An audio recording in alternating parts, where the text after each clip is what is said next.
భార్య పుట్టింటికి వెళ్ళిన క్రమంలో తిరిగి రాకపోతే ఏం చేయాలి అనే దానికి ఇప్పుడు సింపుల్గా ఆడపిల్ల మీద ఎలిగేషన్ చేయడానికి లేదు. తను రావట్లేదు అనంటే పోలీస్ స్టేషన్కు వెళ్ళాల్సినటువంటి పరిస్థితి ఎందుకు వచ్చింది? అసలు ఏం జరిగింది? ఆడవాళ్లకు హక్కులు ఉన్నంత మాత్రాన చట్టం ఆడవాళ్ళ వైపు ఉండిపోదు. ఒకటమ్మా, నేను రాను అన్నప్పుడు ఖచ్చితంగా. Welcome to hit TV. మనతో పాటు హైకోర్టు అడ్వకేట్ శివరావు గారు ఉన్నారు. Hi sir. హలో అమ్మా. సార్, రీసెంట్గా మనం చేసిన ఏవైతే లీగల్ ఇష్యూస్కి సంబంధించి ఎపిసోడ్స్ ఉన్నాయో వాటికి కొంతమంది మెయిల్స్ పంపించారు. వాళ్ళ ప్రాబ్లమ్స్, వాళ్ళు ఎదుర్కొంటున్న లీగల్ ఇష్యూస్ ఏవైతే ఉన్నాయో వాటిని మెయిల్స్ ద్వారా మనకు షేర్ చేశారు సార్. వాటిని ఒకసారి ఒక అతను పంపించడం జరిగింది. దాన్ని మీకు చదివి వినిపిస్తాను. ఒక పర్సన్ మెయిల్ చేశారు సార్. తనకి రీసెంట్గా మ్యారేజ్ అయింది. మ్యారేజ్ అయిన తర్వాత నా వైఫ్ ఇంటికి వెళ్ళిపోయింది సార్. తన ఇంటికి రమ్మని నేను పిలవడానికి వాళ్ళ ఇంటికి వెళ్ళినప్పుడు వాళ్ళ తమ్ముళ్ళు ఎవరైతే ఉంటారో వాళ్ళు నన్ను బెదిరిస్తున్నారు సార్. అంటే ఇప్పుడు నేను పోలీస్ స్టేషన్కి వెళ్ళినా నాకు అక్కడ న్యాయం జరగట్లేదు. వాళ్ళు నా పరిస్థితిని పట్టించుకోవడం లేదు. ఇప్పుడు లీగల్గా నేను ఎలా ముందుకు వెళ్ళాలి? నాకు సొల్యూషన్ చెప్పండి సార్. అమ్మా, ఇక్కడ ఎలా అంటే భార్య పుట్టింటికి వెళ్ళి తిరిగి రావట్లేదు అనేది సింపుల్ క్వశ్చన్. అంటే ఆయన డీటెయిల్గా రాయలేదు ఎంత ఏం జరిగింది ఏంది అని చెప్పేసి. ఆయనకు సంబంధించిన వాళ్ళ రిలేటివ్స్, ఆ బొమ్మర్దులు ఎవరైతే కొడతా ఉన్నారు, తిడతా ఉన్నారు అనేది ఆయన ఎలిగేషన్, అంతే కదా. ఏంటి అని అంటే ఇక్కడ భార్య పుట్టింటికి వెళ్ళిన క్రమంలో తిరిగి రాకపోతే ఏం చేయాలి అనే దానికి మనకి చట్టంలో ఒక రిలీఫ్ ఉందన్నమా.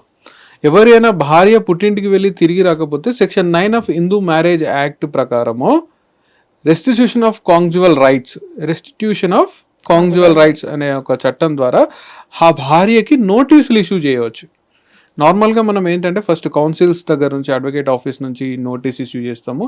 ఆ తర్వాత ఆ నోటీస్కి ఆమె రెస్పాన్స్ ఇవ్వని పరిస్థితిలో మనం ఏంటి అని అంటే ఫ్యామిలీ కోర్టులో ఆర్సీఆర్ కింద, section 9 of Hindu marriage act RCR కింద మనం కేసు వేస్తాం.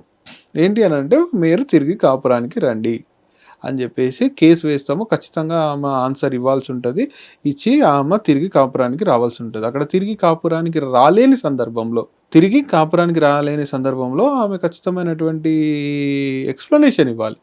అంటే సార్, తను చెప్తున్న సిచ్యువేషన్ చూసినట్లయితే తను పోలీస్ స్టేషన్కి వెళ్ళినా తన బాధ పట్టించుకోవట్లేదని తను చెప్తున్నాడు. అంటే తను లీగల్గా కావచ్చు, పోలీస్ స్టేషన్ కావచ్చు, ఎలా వెళ్ళాలి అంటే ప్రొసీడ్ ఎలా అవ్వాలంటే? అదే కదమ్మా, ఇప్పుడు పోలీస్ స్టేషన్కి వెళ్ళినా నన్ను పట్టించుకోవట్లేదు అని చెప్పేసి ఎవరైతే వ్యక్తి ఉన్నారో సదరు వ్యక్తి మెసేజ్ ఇచ్చి ఉన్నారు మీకు. బట్ పోలీస్ స్టేషన్కు వెళ్ళాల్సినటువంటి పరిస్థితి ఎందుకు వచ్చింది అంటే ఇప్పుడు మనకైన కాల్లో లేరు కాబట్టి నేను ఏమంటున్నా అంటే పోలీస్ స్టేషన్కి అయినా ఎందుకు వెళ్ళాల్సి వచ్చింది? ఏ సందర్భంలో పోలీస్ స్టేషన్కి వెళ్ళాల్సి వచ్చింది? భార్య ఇంటికి రావట్లేదు. అదే అక్కడ ఇప్పుడు సింపుల్గా ఆడపిల్ల మీద ఎలిగేషన్ చేయడానికి లేదు. సో తను రావట్లేదు అనంటే ఖచ్చితమైనటువంటి రీజన్ ఏంటి, ఎందుకని రావట్లేదు? నిజంగా ఆ పిల్లకి రావడం ఇష్టం లేదు, మొగుడంటే పట్టింపు లేదు, కాపురం అంటే ప్రేమ లేదు, ఆమెకి సమాజం కావచ్చు, లేకపోతే భార్యాభర్తల బంధం కావచ్చు, వాటి మీద ఇష్టం లేదు, ఈయన అన్నిటి రకంగా బాగానే ఉన్నాడు, ఈయన దగ్గర ఏ తప్పు లేదు, ఈయన బాగానే ఉన్నాడు, అయినప్పటికీ ఆ పిల్ల కావాల్సుకొని ఉద్దేశపూర్వకంగా ఈ అబ్బాయిని ఇబ్బంది పెడతా ఉన్నది, రావట్లేదు, లేకపోతే ఇల్లరికానికి. అంటే మేము చూసినటువంటి సందర్భాలలో ఎలా ఉంటుంది అని అంటే, నేను రీసెంట్గా తీసుకున్న కేసెస్లో ఈ అమ్మాయి వచ్చేసి వేరు కాపురం పెట్టమని అడుగుతుంది, అబ్బాయి వేరు కాపురం పెట్టాడు. కొన్ని సందర్భాలలో ఇల్లరికం అంటారు కదా, ఐడియా ఉందా? ఏంటి ఇల్లరికం అంటే? అల్లుడు భార్య వాళ్ళ ఇంటికి వెళ్ళడం. అలాంటి సందర్భాలలో అలా చేయాలి అని చెప్పడం, లేకపోతే ఇంకా గొంతమ్మ కోరికలు కోరడం, ఇలాంటి సందర్భాలలో పుట్టింటికి వెళ్ళడం, రాకపోవడం, అమ్మా నాన్నల్ని దూరం చేయడం. అంటే ఈ సందర్భాలలో మనం ఏంటి అని అంటే ఖచ్చితంగా కూడా అబ్బాయి వైపు ఎటువంటి తప్పు లేనప్పుడు, అబ్బాయి పర్ఫెక్ట్గా ఉండి అమ్మాయి కావాల్సుకొని ఇబ్బంది పెడతా ఉన్న క్రమంలో సెక్షన్ 9, ఇందాక చెప్పినట్టు section 9 of Hindu marriage act ప్రకారం ఆర్సీఆర్ వేసుకొని మనం అమ్మాయిని తిరిగి పొందేటువంటి అవకాశం ఉంది భర్తగా ఈ అబ్బాయికి. కానీ సార్, అంటే భార్యాభర్తల విషయంలో అటు భార్యకు సంబంధించిన కుటుంబ సభ్యులు వీళ్ళ విషయంలో జోక్యం చేసుకునే హక్కు వాళ్ళకు ఉంటుంది. అంటే ఇప్పుడు పెద్దలు అన్నప్పుడు ఖచ్చితంగా జోక్యం చేసుకుంటారో అక్కడ మనం జోక్యం చేసుకునే హక్కు ఉందా అని చెప్పేసి అడగడానికి లేదు. బట్ ఏ సందర్భంలో ఈ గొడవలు జరిగినాయి అని చెప్పేసి ఈయన చెప్పాల్సిన అవసరం ఉంది. ఒకవేళ నిజంగా వాళ్ళ బామ్మర్దులు ఈయన కొట్టినట్లయితే, తిట్టినట్లయితే that comes under the IPS. పాత ఐపీసీ ఇప్పుడు ఉన్నటువంటి బిఎన్ఎస్ ద్వారా మనం ఏంటంటే క్రిమినల్ కేసులు కూడా పెట్టవచ్చు. విన్నారు కదా, వాళ్ళ బామ్మర్దుల మీద క్రిమినల్ కేసెస్లు పెట్టి వాళ్ళని జైలుకు కూడా పంపవచ్చు, వాళ్ళ మీద యాక్షన్స్ తీసుకోవచ్చు. తను మెసేజ్లో చెప్పిన దాన్ని చూసినట్లయితే వాళ్ళ బామ్మర్దులు కూడా తను బెదిరిస్తున్నారు. అంటే తన భార్య కోసం ఇంటికి వెళ్ళిన సందర్భంలో కూడా బామ్మర్దులు మరి అట్లాంటప్పుడు మా పెళ్లి చేయడము, కాపురంకి పంపడము ఇవన్నీ ఎందుకు? ఆ పిల్లని వాళ్ళ దగ్గరనే పెట్టుకుంటే అయిపోతుండే కదా ఈ బామ్మర్దులు కూడా. ఈ కాలంలో అది కామన్ అయిపోయింది సార్. అంటే భార్య అలిగి ఇంటికి వెళ్ళడం, తల్లిదండ్రులు ఆమెకు సపోర్ట్ చేయడము, అంటే అల్లుడిని, అంటే ఒక భార్య తిరిగి వచ్చిందనంటే అల్లుడు తప్పు చేసిండు అందుకే నా బిడ్డ ఇంటికి వచ్చిందనే సందర్భాలు ఉన్నాయి. మగవాళ్ళు పోలీస్ స్టేషన్కి వెళ్ళాలన్నా, కోర్టులకు వెళ్ళాలన్నా వాళ్ళకి అక్కడ వ్యతిరేకతే ఉంటుంది. నువ్వేమన్నావు నీ భార్య అందుకని ఇంటికి వెళ్ళిపోయిందనే వ్యతిరేకత కూడా బాగా ఎక్కువైంది ఇప్పుడు సొసైటీలో మనం చూస్తున్న దాన్ని బట్టి. అంటే వీళ్ళకి ఆడవాళ్ళకి కోర్టులలో చట్టాలు ఎక్కువ, మాకే ఎక్కువ ఉన్నాయనే ఆలోచన అనేది పెరిగిపోతుంది. అంటే మగవాళ్ళు ఎట్లా వెళ్ళాలి సార్ ముందుకి ఇట్లాంటి పరిస్థితులలో? లీగల్ గా ముందుకు ఎలా వెళ్ళాలి? అంటే అదే చెప్తా ఉన్నా కదమ్మా, ఇందాక చెప్పినట్లు లీగల్ రెమెడీస్ ఉన్నాయి. బట్ ఏంటి అని అంటే ఆ వ్యక్తి ఎవరైతే ఉన్నారో ఖచ్చితంగా వాళ్ళు మనల్ని కాంటాక్ట్ అయ్యి, అంటే వాళ్ళ సమస్య ఏంటి అనేది కంప్లీట్గా చెప్తే కానీ మనం దీనికి ఒక సొల్యూషన్ అనేది ఇవ్వలేము. నార్మల్గా మనం గమనించినట్లయితే నార్మల్ కండిషన్స్లో మనం ఏంటి అని అంటే భార్య పుట్టింటికి వెళ్ళినప్పుడు తిరిగి ఏ విధంగా తీసుకురావాలి అని చెప్పేసి దానికి చట్టంలో మన హిందూ మ్యారేజ్ యాక్ట్లో చాలా క్లియర్గా చెప్పబడ్డది. అది మీతో ఇంతకుముందుకు నేను చెప్పి ఉన్నా కూడా. సో ఇక్కడ ఏంటి అని అంటే తన పరిస్థితి ఏంటి, ఏ సందర్భంలో వాళ్ళు కొడుతూ ఉన్నారు, ఏ సందర్భాల్లో తిడుతూ ఉన్నారు, పండక్కి పుట్టింటికి వెళ్ళిందా, లేదు గొడవపడి పుట్టింటికి వెళ్ళిందా, గొడవపడుతున్న క్రమంలో నిజంగా ఏదైనా జరిగిందా, ఈ అమ్మాయి తప్పుందా, అబ్బాయి తప్పుందా అని చెప్పేసి మనము నిజంగా కూర్చోబెట్టి మాట్లాడితేనే తెలుస్తుంది. అలా మనం కూర్చోబెట్టి మాట్లాడగలిగితే వాళ్ళు మనల్ని పర్సనల్గా కాంటాక్ట్ కాగలిగితే, లేదు మనల్ని కాకపోయినా వేరే ఇంకెవరైనా కౌన్సిలర్స్ని పర్సనల్గా కలిసినప్పుడు ఆ వ్యక్తి అసలు ఏం జరిగింది, చట్టంలో ఏంటి అమ్మ మగవాళ్ళకి హక్కులు లేవు, ఆడవాళ్ళకి హక్కులు ఉన్నాయని చెప్పేసి అందరు అంటారు. కానీ ఆడవాళ్ళకు హక్కులు ఉన్నంత మాత్రాన చట్టం ఆడవాళ్ళ వైపు ఉండిపోదు, ఆడవాళ్ళకు చుట్టం కూడా కాదు. మగవాళ్ళకి కూడా రైట్స్ ఉన్నాయి. ఆ రైటే కదా నేను ఇంతకు ముందుకు చెప్పింది, section 9 of Hindu marriage act RCR అని చెప్పేసి. సో ఏంటి అంటే మగవాళ్ళకు కూడా హక్కులు ఉన్నాయి. కాకపోతే ఏంటి అంటే ఎంతసేపు వాళ్ళకే ఉన్నాయి అన్నటువంటి ఒక అబద్ధపు భ్రమలో బ్రతుకుతూ ఉన్నారు. ఒకవేళ భార్య నేను ఇక రాలేను అని భర్తతో చెప్పినప్పుడు తను ఎట్లా ముందుకు వెళ్ళాలి సార్? లీగల్ గా కావచ్చు, నేను రాలేను అని చెప్పేసి అంటే ఆన్ వాట్ గ్రౌండ్స్? అంటే ఇక్కడ గ్రౌండ్స్ ఆర్ వెరీ ఇంపార్టెంట్. అంటే నిజంగా రాలేదు అనుకున్నప్పుడు ఇక డివర్స్కి వెళ్ళిపోతారు. ఇప్పుడు రానప్పుడు ఏం చేస్తాం, ఈయన కూడా ఒంటరిగా ఉండలేడు కదా, పెళ్లి చేసుకునేది భార్యాభర్త ఆడమ్మగా కలిసి ఉండడం కొరకు కదా. సో అట్లాంటి పరిస్థితుల్లో ఈయన ఒంటరిగా ఉండలేడు కాబట్టి ఖచ్చితంగా ఈయన ఇంకొక అమ్మాయిని చూసుకొని పెళ్లి చేసుకుంటాడు. ఈయన లీగల్గా ఇంకొక అమ్మాయిని పెళ్లి చేసుకోవాలి అని అంటే ఈ అమ్మాయికి డివర్స్ ఇవ్వాలి. కానీ ఇలాంటి సందర్భాల్లో మనం చూసాం సార్, అటు రాను కొంతమంది విషయాలలో రాను అని అంటారు, ఇటు డివర్స్ కూడా మ్యూచువల్గా కొంతమంది ఒప్పుకోరు. అలాంటి విషయాలలో కూడా చాలా మంది ఇబ్బంది పడుతూ ఉంటారు. ఆ సమయంలో ఎలాగా ముందుకు? ఒకటమ్మా, నేను రాను అన్నప్పుడు ఖచ్చితంగా డివర్స్ ఇవ్వాల్సినటువంటి పరిస్థితే ఏర్పడుతుంది. నేను రాను అంటూ ఇటు డివర్స్ ఇయ్యను అని అంటే అది క్రూయాలిటీ కిందికి వస్తుంది. On the grounds of cruelty నిజంగా మీరు ఒక మంచి అడ్వకేట్ దగ్గరికి వెళ్తే ఆ ఒక పాయింట్నే క్రూయాలిటీ గ్రౌండ్గా తీసుకొని దాని మీద కూడా కేసు వేసేసి దాని మీద కూడా మీకు డివర్స్ తిప్పించేటువంటి అవకాశాలు ఉన్నాయి.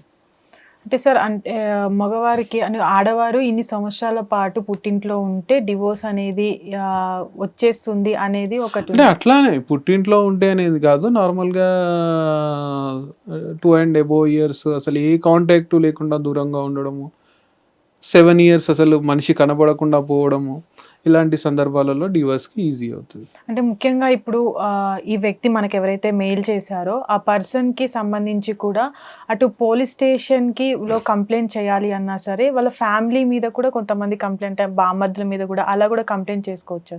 అంటే ఏమి అంటే నన్ను మా భార్య దగ్గరతో మాట్లాడివ్వట్లేదు, తన ఇంటికి ఖచ్చితంగా అమ్మా. ఇప్పుడు తన భార్యతో తనను మాట్లాడనిటువంటి హక్కు ఎవరికి లేదు. ఖచ్చితంగా తను లీగల్లీ వెడ్డెడ్ వైఫ్ అన్నప్పుడు ఖచ్చితంగా తన భార్యతో కాంటాక్ట్ అయ్యే రైట్ ఉంది, మాట్లాడేటువంటి అవకాశం ఉంది. ఖచ్చితంగా ఈయన మాట్లాడాలి కూడా.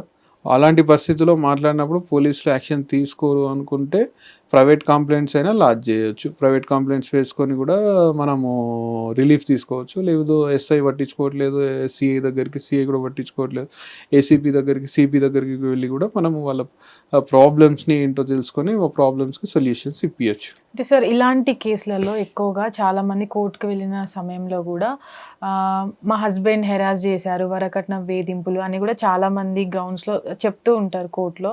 అట్లాంటి వాటిల్లో అటు అబ్బాయి తరపున అంటే ఎవరైతే ఇప్పుడు మనకు మెసేజ్ చేశారో అట్లా మనం లీగల్గా ఎలా ప్రూవ్ చేసుకోవాలి? అంటే ఇప్పుడు ఏంటి అని అంటే అమ్మా, ఇంత ముందుకు అబ్బాయి వచ్చి కొట్టిండు తిట్టిండు అనగానే తీసుకుపోయి పోలీస్ స్టేషన్లో పెట్టి అక్కడ నుండి జైల్లో పెట్టి ఈ విధంగా నానా హరాస్మెంట్ ఉంటుండేది ఎవరి అబ్బాయి ఫ్యామిలీస్ మీద. ఇలా జరుగుతుంది అని చెప్పేసి గౌరవ సుప్రీంకోర్టు ఇది ఇక మీదట జరగకూడదు అని చెప్పేసి 498A చాలా ఉపశమనాన్ని కల్పించడం జరిగింది. ఇప్పుడు ఏంటంటే అరెస్ట్ అనేది ఇమీడియట్గా ఉండదు.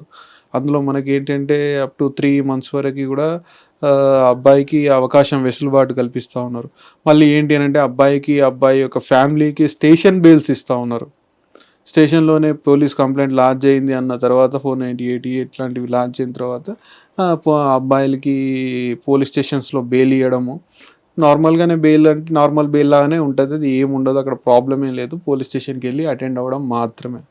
సో అది ఫర్దర్గా ట్రయల్లో తెలుస్తుంది నిజంగా క్రూయాలిటీ జరిగిందా లేదా, అక్కడ గృహహింస జరిగిందా లేదా అని చెప్పేసి. సో అబ్బాయిలు భయపడాల్సిన అవసరం ఏమీ లేదు, చట్టం మీ వైపు కూడా ఉంది. కాబట్టి మీకు అన్యాయం జరిగినప్పుడు నేరుగా మీరు పోలీస్ స్టేషన్కి వెళ్ళండి, పోలీస్ స్టేషన్లో కంప్లైంట్ చేయండి. పోలీసు వాళ్ళు కంప్లైంట్ తీసుకోకపోతే అడ్వకేట్ల ద్వారా ప్రైవేట్ కంప్లైంట్స్ చేయండి. ప్లస్ కోర్టులలో ఏంటి అని అంటే ఇలాంటి ఆర్సీఆర్ కేసులు వేసుకొని మీ భార్యలను మీరు తిరిగి పొందండి. లేదు మీరు పొందలేని పరిస్థితులు ఉంటే డివోర్స్ తీసుకోండి, మీ బ్రతుకు సంతోషంగా బ్రతకండి, బట్ భయపడకండి. చాలా వరకు సార్ ఇలాంటి ఇష్యూస్ అయినప్పుడు కొంతమంది బెదిరింపులకు పాల్పడుతూ ఉంటారు. అటు పోలీస్ స్టేషన్కి వెళ్ళినప్పుడు ఇలా నీ భార్యని ఇలా చేసావని కొంతమంది బెదిరింపులు ఎదుర్కొంటూ ఉంటారు. అలా సఫర్ అయ్యే వాళ్ళకి వాళ్ళు ఎలా ముందుకు వెళ్ళాలి? అంటే నేను ఇదే కదమ్మా, ఇప్పుడు ఏంటి అని అంటే గతంలో ఉండేటివి ఇవన్నీ, ఇప్పుడు లేవు ఇవి. అయినప్పటికీ ప్రజలకి ముఖ్యంగా ఇటువంటి వ్యక్తులకి ఎవరైతే భర్తలు ఉన్నారో ఇన్నోసెంట్ భర్తలు, వాళ్ళకి చట్టం పట్ల అవగాహన లేకపోవడం, పోలీసులు అంటే ఏదో రాక్షసులుగా చూడడం, భయపడ్డమే తప్పితే నిజంగా పోలీసులు అంత రాక్షసంగా ఎవరు లేరు.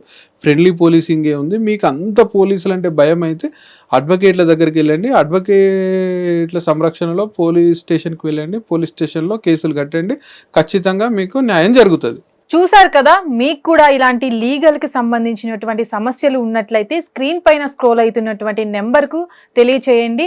అప్పటి వరకు చూస్తూనే ఉండండి హిట్ టీవీ. మరొక ఎపిసోడ్తో మళ్ళీ కలుద్దాం.